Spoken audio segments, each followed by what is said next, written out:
the heat advisory had been extended through Monday, and by the time I reached the cabin, the temperature was still well over 100 degrees.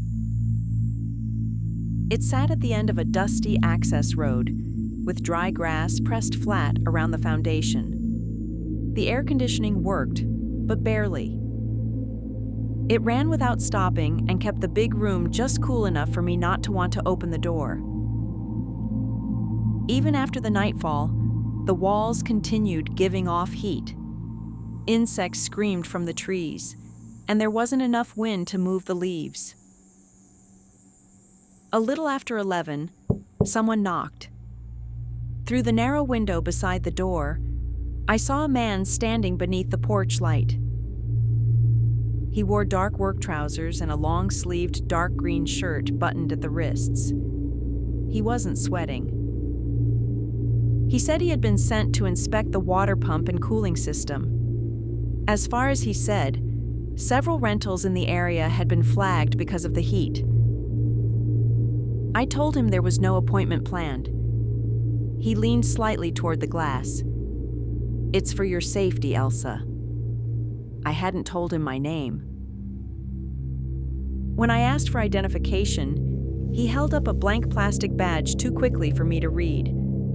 I told him to leave it on the porch and step back. He didn't do that. Instead, he said, "Your reservation ends Tuesday morning. This can't wait until then." The cabin suddenly felt much smaller. Only the owner and the booking site should have known those dates. Besides that, he had said nothing about anyone else staying with me. He knew I was alone. I told him I was calling the police. His expression changed, but not much. He looked disappointed, almost offended, like I had made a routine job difficult. Then he placed one hand flat against the door. There was a gradual pressure. The frame gave a small wooden complaint. I backed into the kitchen with my phone and gave the dispatcher the address. While I was talking, he tried to open the door several times and then went along the porch. I heard his shoes on the boards and saw his shadow pass the closed front windows. He began tapping on the window above the sink. That window faced the side yard. He would have had to go around the cabin to get there. When the dispatcher told me an officer was on the way, the tapping stopped. The next 10 minutes were silent. Even the insects seemed farther away. I remained on the floor behind the counter, watching the locked door and hearing the struggling of the air conditioner. The deputies found no one. They searched the immediate property and the road but saw no vehicle. One of the deputies proposed to accompany me into the town. However, my car wouldn't start.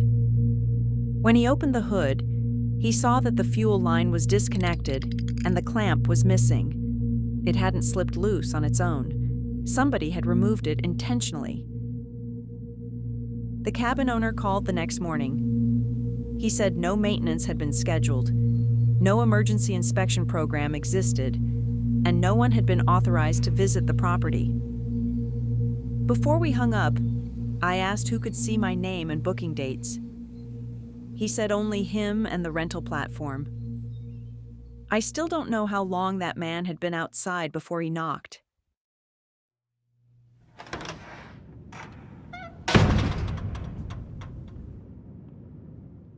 Like, Shh.